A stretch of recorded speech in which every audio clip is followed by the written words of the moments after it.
My name is Doug Partridge from Worcester County Beekeeping, and I'm here with Maggie Chinapi. We are going to be splitting her overwintered hive. She has a 2 deep hive, and as we went through the hive yesterday, we found 11 frames with some level of brood, and we found one swarm cell that was being drawn out. It was not capped, but it had larvae and royal jelly in it. So we're doing this so that we can prevent the loss of the swarm. We're going to set up this split in this box, and we're going to be taking some of the brood frames from this hive and putting it in the middle. We have a queen in a cage that's going to start this new, and if you look here, you can see that this is a nice, healthy looking queen, and this particular cage comes from Dave Lucon, and it fits just nicely between 2 frames. He has put special tape around the bottom. We're going to leave that tape on for 2 days, and then we're going to take the tape off, and then the bees will eat out the sugar that's in that tube. So the queen will be released after 5 days, and that should be a good period of time to get this new queen acclimated to the new split. We are putting this together. The queen in the original hive we caught yesterday, and I put her into a cage very similar to that. If you remove a queen from a hive, some people say within an hour the bees recognize that they are queenless. But for sure it's probably 4 hours. So if you take a queen out, you want to get another queen back in very, very quickly. Otherwise, you're going to stimulate the worker bees to panic and create a whole lot of emergency queen cells. So that's why we kept the queen in this hive. So she's in a cage ready to be moved. So we're going to open this up. I'm going to take the top deep off, and as we went through the hive yesterday, we went through each top and each bottom frame. We numbered all kinds of frames. So for example, top 1 through 10, bottom 1 through 10, and then we figured a plan for how we could arrange the new split. And the new split is going to have 4 frames of brood in the middle, surrounded by drawn out layable frames for the new queen to lay in right away, surrounded by pollen and honey on both sides. So that will set up the new split. By doing this, we're basically taking a lot of frames miscellaneously out of the old top and bottom. And so we've created a new plan for the top and the bottom, and we're going to center the brood in the bottom, in the middle, surrounded by honey and pollen and room to lay. The same thing is going to be true with the top, brood in the middle. So vertically, you've got the brood above and below, which is the way the queens like it. We're putting honey on the sides because when we're done today, we're going to put on top of this hive a queen excluder and then a honey super. And hopefully with all the presence of the honey that's already in the hive, all the new nectar that's coming in the next 6 weeks is going to go right up and into her honey super, and hopefully she'll have a real nice honey crop by the end of June. So now we're going to get started. Somewhere I have a smoker.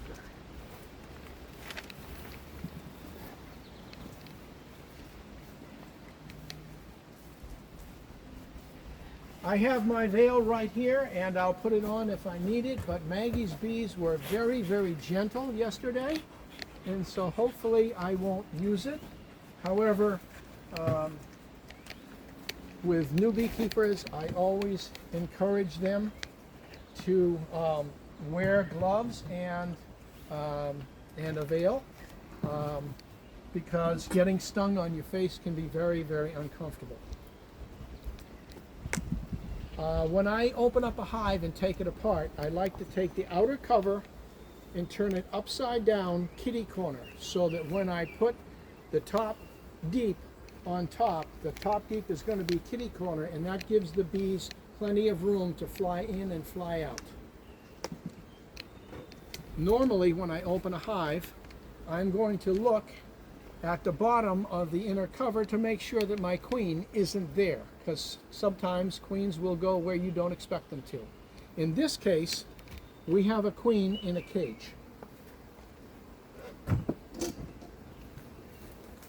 So yesterday, Maggie and I went into the hive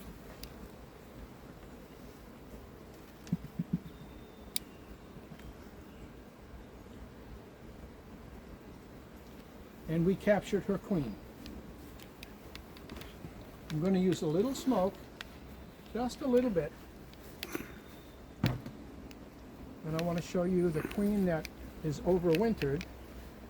She was not marked, and then because I had the wrong marking pen, I actually marked her red when she really should have been marked yellow for last year. So this is last year's queen. Okay, and when we're all done and we put this hive back together, we're going to release this queen because this is her hive.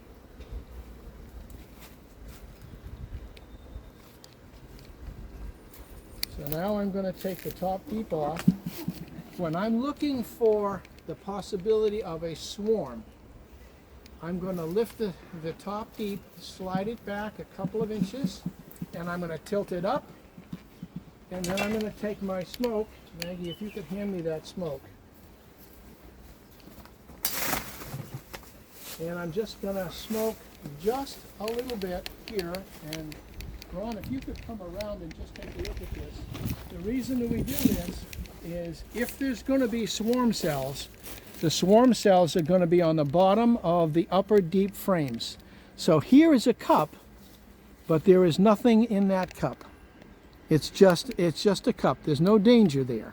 But if we saw long cells that had white vein around the outside, especially if there was an egg or larva in there, that's when we know we've got a swarm coming. So now I'm going to take this top deep, now that I've checked it, and I'm going to put it right over here. Sometimes it's helpful to get a second set of hands. Kitty corner. Okay. The field bees are primarily in the bottom box. So the bottom box tends to be more aggressive at times, especially late in the season, than the top box is. So sometimes to keep things quiet, I will take the inner cover and just put it back on top. In this case, we're going to build our new split, and a lot of these frames are coming from the bottom. So I'm putting the inner cover back on the top, and I'm going to the bottom. We have numbered the bottom frames so that it would be easy for us to find. So the 4 frames of bees that we're going to put in the middle, we have labeled B4, B5, B6, and B7. T7. Oh, T7, yeah. Thank you. Mm-hmm. So I'm in the bottom. Ken has taught me to separate the sides of the frames carefully before lifting. If you pry the frame out without separating the frames on the sides, you tend to lift and break that top bar right off the rest. Ken has also taught me to move slowly. So when I lift, I try and lift slowly like this. Okay? So there is a beautiful frame with lots of cap brood and nectar on both sides with larvae. So there's beautiful white larvae in here, and there may be eggs as well. That's the first one. Next one is going to be B5.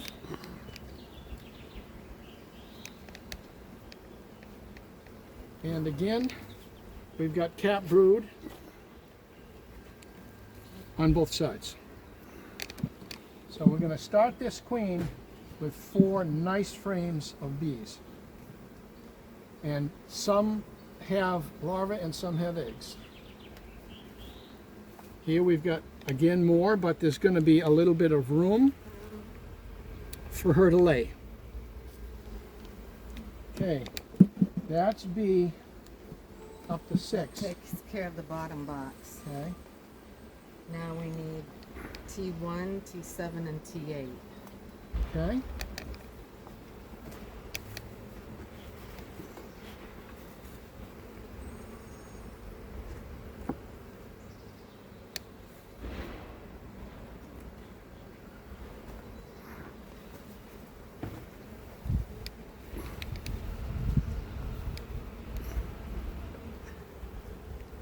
I cleaned the sides of the frames yesterday so that it would be easy to move them around and they wouldn't be stuck. Okay, this is T1. Where is T1 going? That can go in position 2. Position 2? Yeah. Okay.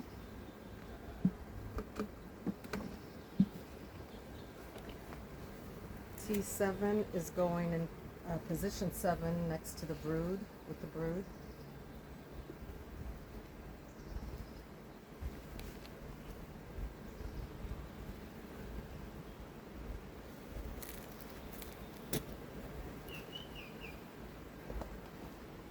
This is much younger brood. You can see the light color. As the brood gets older, the color of the wax gets darker. That's from the waste products that are generated inside the cell. This is capped honey all around the outside. There's some wet nectar, but that is newly capped worker brood. And right here in the middle, there is one drone cell. It looks like a raised 22 bullet.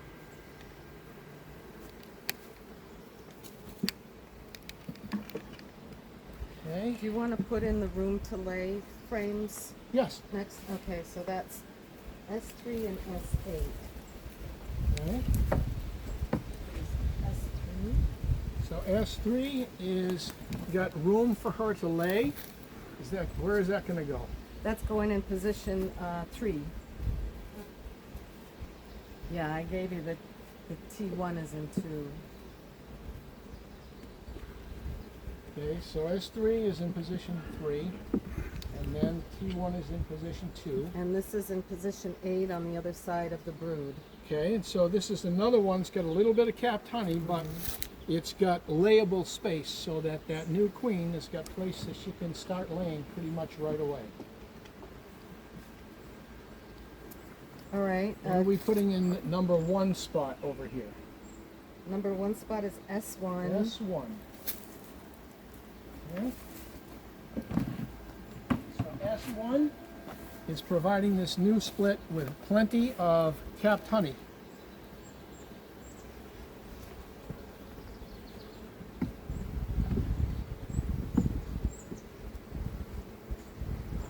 Number 9. Okay, number 9 is T8.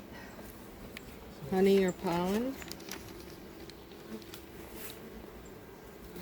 And making sure that there is food stores, but also pollen. So this side is almost completely capped honey with wet nectar.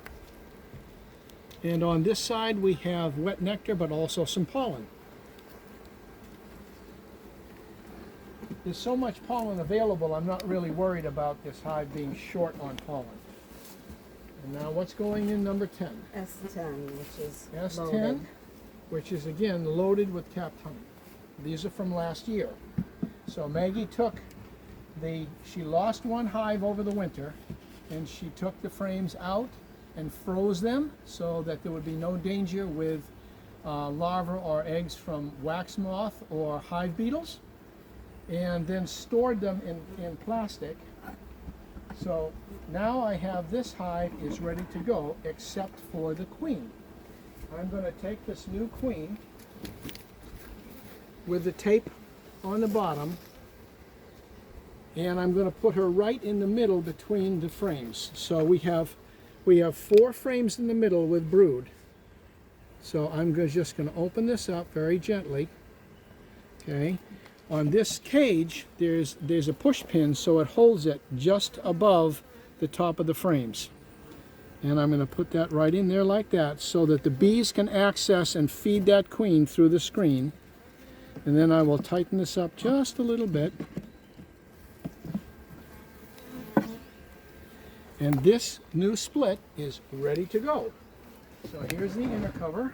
Doug, did you want to shake some bees in that? I do. Thank you, Maggie. I would have forgotten that. Should I? We like to load extra nurse bees into this location. The field bees that we've transferred in, when they go out, they're going to go back to their original home. But we want to load some more nurse bees in.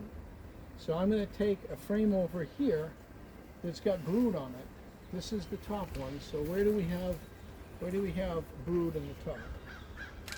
Oh, that's in my other notebook. Okay. Hold on.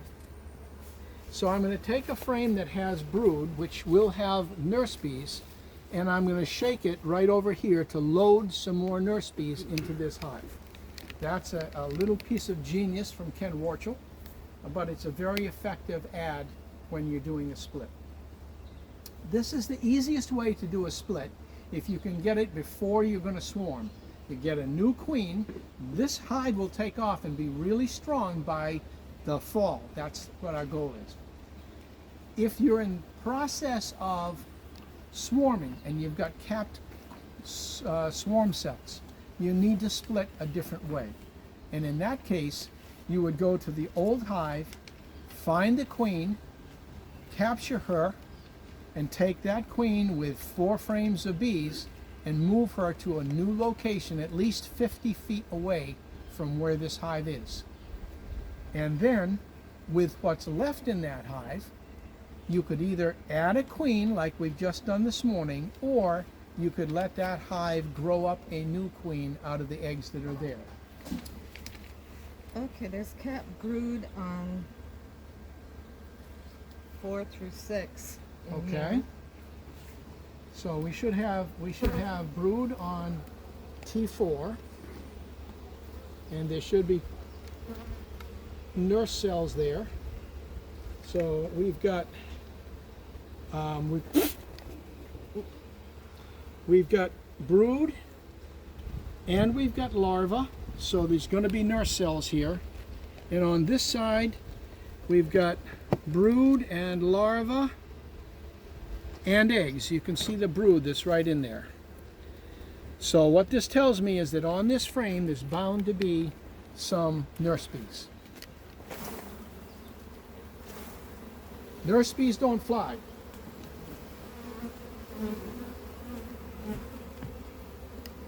So the flying bees are going to be the field bees. The nurse bees are down in there, and they're going to go down and they're going to find that brood. So now we're going to close up this new split. I'm putting the opening facing down right now because this is a starting hive, and I've got a small opening on the bottom. Until we get this queen up and running, so at least 5 days before she's out, I'm going to keep the entrance small here. When she documents that she's settled and is laying well, I will open up the lower entrance so that the bees have more air, because we're coming into warmer weather. I'm sliding the outer cover forward, which leaves the bees open up here to go in and out that entrance. Maggie sometimes uses straps to hold her hives, or sometimes uses weight. It really doesn't matter, but if you're in a very windy position, you absolutely want to make sure that there's enough weight on the top, especially as the hives get taller. All right, now we're going to rebuild the existing hive. And we looked at all the frames, and we figured out how we could adjust them so that we're going to have the brood in the middle on the bottom, the brood in the middle on the top, and then honey and supplies on either side with some extra room for the queen to lay. So now in the bottom, what do we want? Okay, we're going to scoot these over and put S6 on one position. Okay. So S6 is got nectar and capped honey. What goes in position 2? And then B1, Yeah. and then move 2 and 3 over. 2 and 3 will be next to 7 and 8. So F2 is going.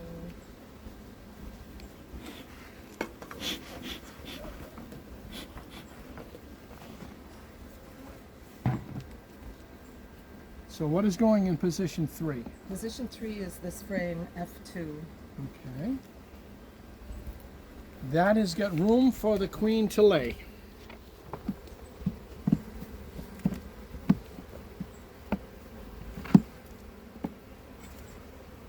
All right. What's going in position? Then everything's.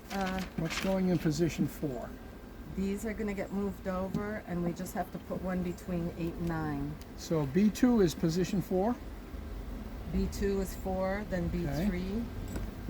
then B3, then B7 and 8.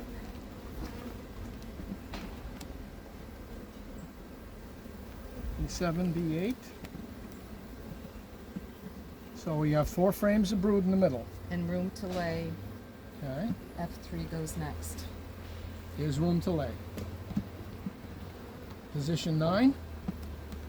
9 and 10 stay the same. We're done with Okay. the bottom. So now I'm going to squeeze these back together to establish B space properly between the frames.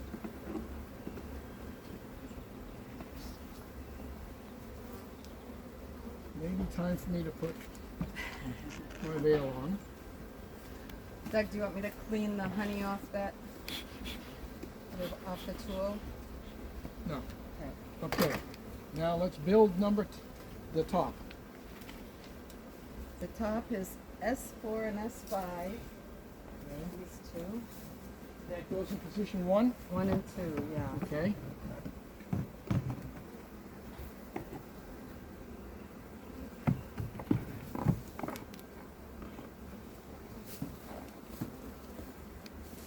S4 So and S4 and S5. S5 have either capped honey or wet nectar and some room to lay.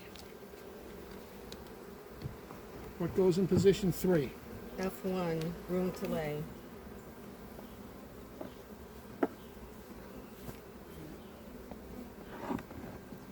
What goes in position 4? T2, Yep, then T4. Where did T3 go? we used it.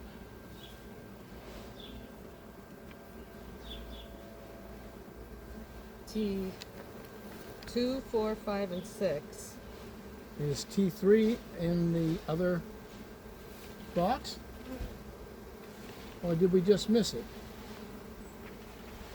We overlooked it. It's not Okay. on the list. Well, let's see what we find on T3. So welcome to being a human being who makes mistakes. Okay, so we have capped honey, nectar, pollen, some drone brood, and capped honey, nectar, with a tiny bit of brood on one side. So I'm going to move this to the side and center the brood. Okay, and the Okay. brood is T2, T4, T5, and T6.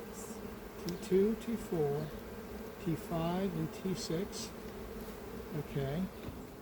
And then what did we have next to T6? T6 is going to be a room to lay, and Next to T6. yeah, S3 we already used it, so we need to find another frame that has. Then I'm going to put this one right back in. Okay. So this is fine. We'll just put this one right back in because there's a little bit of room to lay right there. And then T9 and 10 finish it. Okay, so we are good. So now we're going to put this hive back together.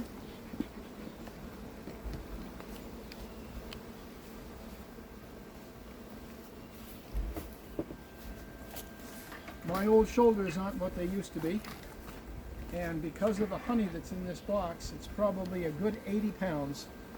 So it's much better for Maggie to help me. So you set it down and I'll position it. And once the weather is down, or the weight is down, then I will position it. I didn't show you the bottom of this because we've got so many other bees around, but when you go to put a second deep on top of a bottom deep, you want to look at the bottom of that top deep and make sure there aren't huge clumps of bees, so when you put the two deeps together you squish them. I didn't do that, but I don't think it was necessary today. Now we're going to put the queen in. And we got the brood in the middle. Okay, this is her hive. So she knows all these bees, they know her, and they're going to be happy to have their lady back. Sometimes, if the queens are well behaved, they will walk right out of the cage. Other times I have to remove the screen. So in this case, I'm going to pop the staple.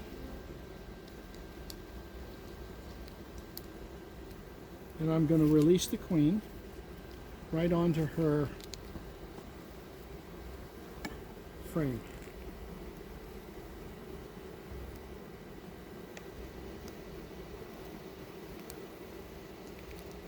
And I will restaple that and reuse it. So there's our nice overwintered queen from last year, although she is marked the wrong color. That was my fault. And she's already checking out the cells. Yes. Yep. So now I'm going to gently put her back in place. She's got her head in the cell. That's her abdomen right there, that big abdomen. So she's got her head right in that cell.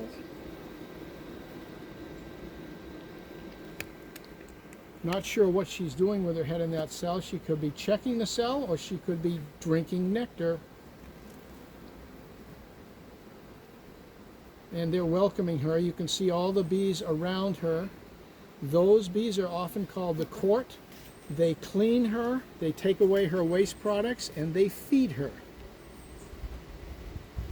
So now we're going to put her right back in, gently watching her because I want to be sure I don't squish her.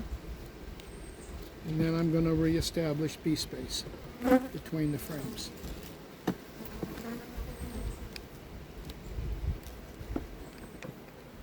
Nate has been here to help and to watch and learn. Nate, do you have any questions about this process? I do not. Thank you. Okay. And there's my queen excluder. So, because we've loaded the top and the bottom with extra honey, we want to try and get the bees to bring the new nectar right up and into the honey super. So the queen excluder is going to let the workers come through but keep the queen down. This is a honey super from last year, so it's got a lot of drawn out comb on it, and that should encourage the bees to start putting honey in right away. And it's also got brand new foundation as well. So if we have a really good nectar flow, hopefully Maggie will get a real nice super of honey. And if this hive stays really strong, we may have to add a second level of honey super. Doug, this looks a little warped. Do you think that's okay? The weight will hold it down. Okay. So yeah, sometimes they warp a little bit. She has 10 frames here. It is possible to use 9, and I have a 9-frame spacer. It just creates a little bit more room between each frame, and so the honey that gets capped is a little bit thicker, and it makes it easier to harvest. So most of the time I set up my honey supers with 9 frames, and I use the spacer to arrange them correctly so that the appropriate space is between each frame. So I think I'm going to get a spacer and take one of the new foundation frames out. if you want to do that, run right out to my car quickly. It's right in the back of my car. It's bright orange. Yep.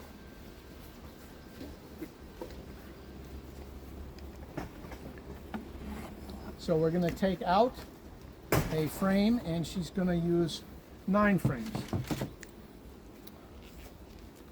So if you have a hive that is got capped queen cells, what Ken recommends and is the best way is if you can find a queen, take the queen, catch her, put her in a cage, get 4 frames of brood, and set up a split in another location at least 50 feet away.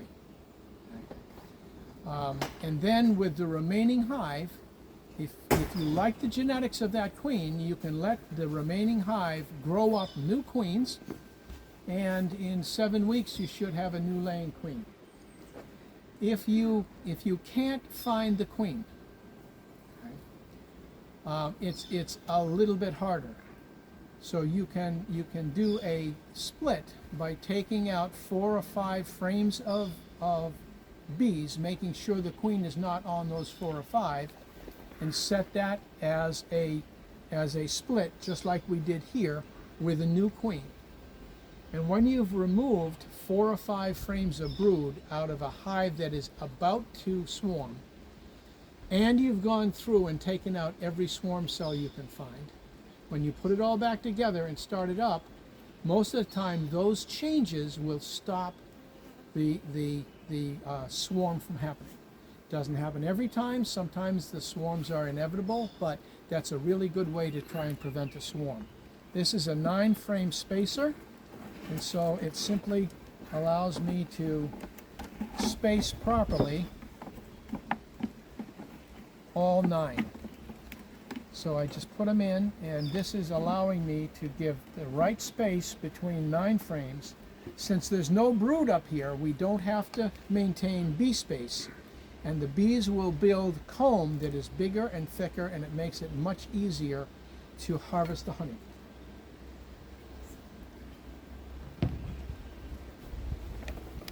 Generally in the summer when it's really hot, we have the notch in the cover up, but we don't have 90-degree days yet, so I'm just going to put this down like this and then add her outer cover.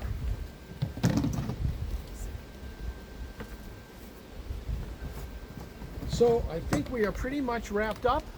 I thank you for watching this video, and if you do have any questions, every one of the directors in Worcester County Beekeeping is listed on our website, and they are all very experienced, knowledgeable beekeepers, and they can answer your questions just like Ken and I can.